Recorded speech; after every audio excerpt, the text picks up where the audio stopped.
जय हिंद दोस्तों, आप सभी का स्वागत है। तो भाइयों, जैसा कि AWO का रिजल्ट अभी जारी कर दिया गया है और जो नेक्स्ट प्रोसेस है वो रहेगा कि हमें कुछ फॉर्म है जो फिल करके और रिक्रूटमेंट सेल के अंदर रिपोर्ट करना है। तो हम इस वीडियो में कंप्लीट बात करेंगे अटेस्टेशन फॉर्म पे।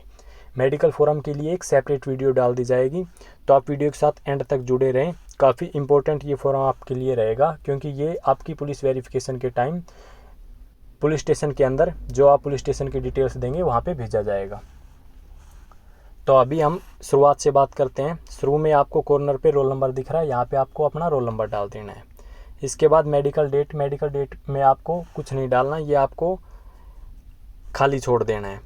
इसके बाद जो आपको कॉलम दिख रहा है फ़ोटो का, यहाँ पे 5x7 की एक फ़ोटो डालनी है और फ़ोटो आप 5x7 की बनवाएं, ना कि यहाँ पे आप पासपोर्ट साइज़ फ़ोटो डालें। इसके बाद 1 नंबर कॉलम में हम बात करें तो आपको आपका नेम और सरनेम नेम डाल देना है। उसके बाद सरनेम अगर नहीं है तो आप इसको खाली छोड़ दें।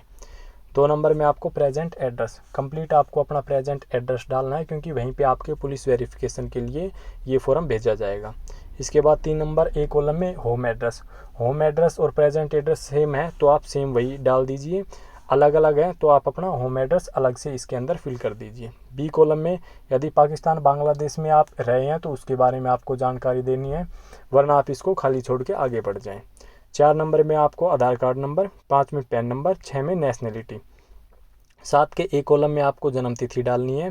बी में जो आपकी वर्तमान आयु है ये आपको डायरेक्ट डालनी है, ना कि आपको मंथ वगैरह काउंट करके, जैसे 25 ईयर्स। सेम ऐसे ही मैट्रिक के समय आयु वो भी आपको डायरेक्ट डालनी है, ना कि मंथ वगैरह काउंट करके। इसके बाद 8 नंबर, इसमें ए में आपको जन्म स्थान, जिला और राज्य तीनों आपको डालना है।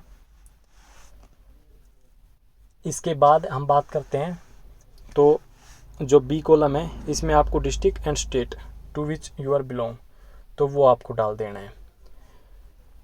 सी कॉलम में district and state to which your father's originally belong तो वहाँ पे आपको डिस्ट्रिक्ट और स्टेट डाल देना है। इसके बाद 9 के ए कॉलम में आपको जो रिलीजन है वो डाल देना है।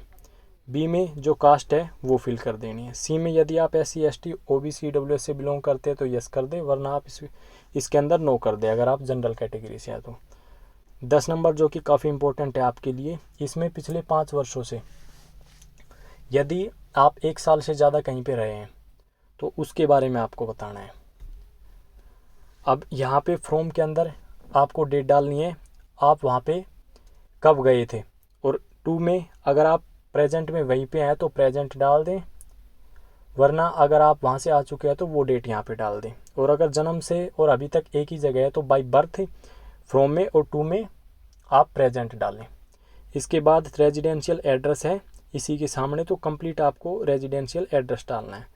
आगे name of the district headquarter जो आपके ज़िले का मुख्यालय है वो आपको इसके अंदर फिल कर देना है। अब बढ़ते हैं आगे 11 नंबर। 11 नंबर में आपको फादर मदर और अगर शादीशुदा है तो पति या पत्नी की डिटेल्स आपको डालनी है। फादर के सामने जो फर्स्ट कॉलम है इसमें आपको फादर का नेम, उसके बाद नेशनलिटी, उसके बाद प्लेस ऑफ बर्थ जन्म का स्थान डालना है। अगर आपके पिता गवर्नमेंट जॉब में है तो उनकी जो रैंक है वो डालें। उसके अलावा जहाँ पे अभी उनकी पोस्टिंग है वो पता यहाँ पे डाल दें। इसके बाद अगर इसी में आपके पिता फार्मर है जैसे तो सिर्फ आप फार्मर डाल दें। उसके बाद जो प्रेजेंट पोस्टल एड्रेस है वो आप डालें। यदि पिता की डेथ हो चुकी है तो जो आप जहाँ पे आपका जो एड्रेस है जहाँ पे रह रहे हैं तो उसका जो पोस्टल एड्रेस है वो आप इसके अंदर डाल दीजिए। इसके बाद परमानेंट एड्रेस के अंदर जो आपका होम एड्रेस है, परमानेंट होम एड्रेस घर का स्थायी पता, वो कंप्लीट इसके अंदर फिल कर दें। ऐसे ही मदर का रहेगा और सेम ऐसे ही पति और पत्नी का। अब बात करते हैं 12 नंबर में। 12 नंबर में विदेश में जो अगर आपके बच्चे पढ़ रहे हैं तो उसके बारे में आपको यहाँ पे डिटेल्स में सारी जानकारी आपको देनी है। अगर नहीं है तो आप इस कॉलम को खाली छोड़ के आगे बढ़ जाएं। 13 नंबर में 15 वर्ष की आयु के बाद जहाँ पे भी 15 वर्ष की आयु से किन किन स्कूल और कॉलेजों में आपने पढ़ाई की उसके बारे में आपको डालना है। तो फर्स्ट में आपको जैसे आपने 10th जहाँ से की, अगर आप 15 वर्ष से पहले ही लगभग 10th हो जाती है कंप्लीट, तो स्कूल का नेम, उसके बाद जो प्रवेश की तारीख है वो आपकी 10th की सर्टिफिकेट में मिल जाएगी। उसके बाद छोड़ने की तारीख वो यहाँ पे मेंशन करनी है। इसके बाद परीक्षा उत्तीर्ण, इसमें आप 10th डालना। नीचे सेम आप ऐसे ही 12th का डाल देना, एक ही स्कूल से किया है तो सेम इसके अंदर आप डाल देना। और इसके बाद में जो भी आपने ग्रेजुएशन पोस्ट ग्रेजुएशन की तो पहले कॉलेज का नाम, फिर प्रवेश की तारीख, छोड़ने की तारीख, और एंड में जैसे ग्रेजुएशन किया तो ग्रेजुएशन, पोस्ट ग्रेजुएशन किया तो पोस्ट ग्रेजुएशन, वो सब इसके अंदर अच्छे से फिल कर देना है। 14 नंबर के अंदर अगर आप गवर्नमेंट जॉब में है फ़िलहाल तो उसको छुपाना नहीं है, क्लियर यहाँ पे आपको उसके बारे में लिखना है। तो फ्रॉम में आपने कब ज्वाइन किया डिपार्टमेंट वो लिखना है, और टू में अगर फ़िलहाल आप उसी डिपार्टमेंट के अंदर हैं, क्योंकि अभी एनओसी वगैरह लेनी होगी, तो उसके अंदर आप लिख दें टिल नाउ। इसके बाद आप किस पोस्ट पे हैं वो आपको डाल देना है। नेक्स्ट में full name and address of the employer, आपको अपना नेम और जहाँ पे अभी आपकी पोस्टिंग है वो डाल देना है। रीजन ऑफ द लिविंग ये आपको खाली छोड़ना है, वहाँ पे आप पता करके फिर डालें। जिस चीज़ में मैं कंफ्यूज हूँ वो मैं आपको गलत नहीं बताऊँगा, तो वहाँ पे आप पता करें और जो रीज़न वो बोले वो आप डाल देना। अभी बात करते हैं 14 नंबर बी कॉलम। इसके अंदर वो आपको एक लाइन बताएंगे इसी पैराग्राफ के अंदर से, सेम यहाँ पे आपको वो लाइन पुट कर देनी है। अभी एग्जैक्ट मुझे याद नहीं है कि क्या बताया था, लेकिन वो लाइन आपको डालनी है, तो अभी के लिए आप इसको खाली छोड़ें। अब 15 के एक कॉलम में ए में क्या आप कभी नज़रबंद रखे गए, तो इनमें आपको सभी में नहीं करते हुए चलना है, और साथ में एक लाइन जैसे कि आप कभी नज़रबंद रखे गए तो इस कॉलम में ही आपको ये लिखना है कि नहीं मैं कभी नज़रबंद नहीं रखा गया, ऐसे यहाँ पे लिखना है और नहीं पे टिक कर देना है। तो ये सभी आपको अच्छे से नहीं करके और ऐसे लाइन बनाते हुए आपको लिखते हुए चलना है। जैसे क्या आप कभी बंदी बनाए गए, तो इसमें आपको लिख देना है कि नहीं मैं कभी बंदी नहीं बनाया गया, और सामने नहीं पे टिक कर देना है, और नहीं भी लिख देना है, नहीं वाले कॉलम में नहीं लिख देना है, और मैं कभी बंदी नहीं बनाया गया ये इस वाले कॉलम में लिख देना है। तो ये आपको कर लेना है, ये सारा ऐसे ही रहेगा। इसके बाद में हम बात करते हैं, ये आपके लिए जो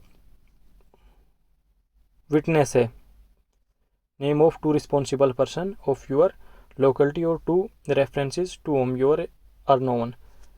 तो इसके अंदर दो ऐसे व्यक्तियों के नाम आपको डालना है, वो आपके चाहे पड़ोसी हो या यार दोस्त हो, आपके फैमिली मेम्बर के अलावा आपके गांव से कोई भी जिनको आप अच्छे से जानते हैं, उनका नाम और साथ में मोबाइल नंबर, और आपका क्या रिलेशन है। अगर फ्रेंड है तो फ्रेंड डाल दे, पड़ोसी है तो पड़ोसी डाल दे। इसके बाद डिक्लेरेशन, इसमें सिर्फ आपको अपना सिग्नेचर, नेम और रोल नंबर लिखना है।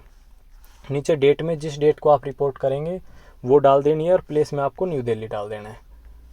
अभी नीचे चलते हैं, इसके अंदर सिर्फ आपको कुछ चीज़ें भरनी है, बाकी खाली छोड़नी है। तो इसमें आपको जैसे पुलिस डिपार्टमेंट तो दिल्ली पुलिस इसके अंदर लिख देना है, भर्ती तिथि आप खाली छोड़ें, वेरिफिकेशन ऑफ कैरेक्टर में कुछ ना भरें, नाम में अपना नेम लिख दें, रैंक जो जैसे अभी AW है तो वो इसके अंदर डाल दें, फादर नेम फिल कर दें, कास्ट, रिलीजियन ये सारा इसके अंदर फिल कर दें, रेजिडेंट ये जो पता है ये फिल कर दें, जो पुलिस स्टेशन है वो डाल दें, डिस्ट्रिक्ट डाल दें, ये डिस्क्रिप्शन वाला आप खाली छोड़ दें, एक आइडेंटिफिकेशन मार्क्स डाल दें। इसके बाद अगर आप पहले से नौकरी कर रहे हैं, जॉब पे हैं ऑलरेडी, तो उसके बारे में पद और भर्ती की तिथि ये इस कॉलम में डालना है कि आप किस पद पे हैं और आप कब भर्ती हुए। ये नौकरी छोड़ने की तिथि वगैरह अभी आपको कुछ भी नहीं डालना है। इसके नीचे वाला जो कॉलम है नौकरी छोड़ने का ब्यौरा, वही सेम आप वहाँ पे जाके पूछें और उसके बाद इस कॉलम को फिल करें। रैंक, जिस रैंक पे अभी आप फिलहाल हैं वो रैंक इसके अंदर आप डाल दें। फिर परिवार के सदस्यों का जो नाम है और पता है, जो आपकी फैमिली में मेंबर है उन सभी का आपको नाम डालना है, और साथ में आपका कंप्लीट एड्रेस डाल देना है सामने।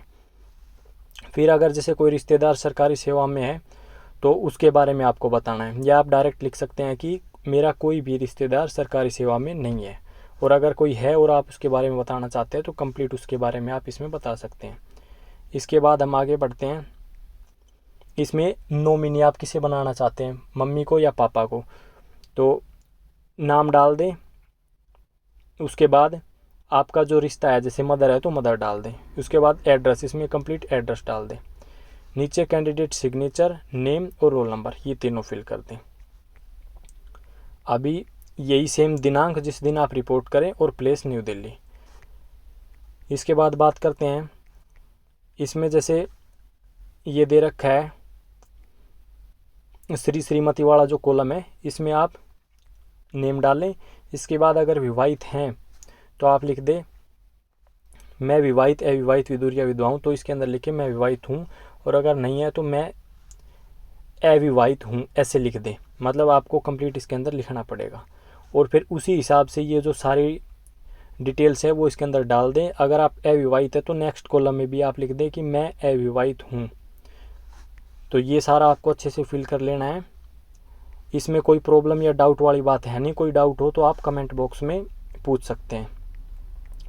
इसके बाद कैंडिडेट सिग्नेचर, नेम और रोल नंबर, और ये जो इसके बाद वाला है to be filled by the SHO, ये आपको नहीं भरना है, ये आपको खाली छोड़ देना है सारा कॉलम।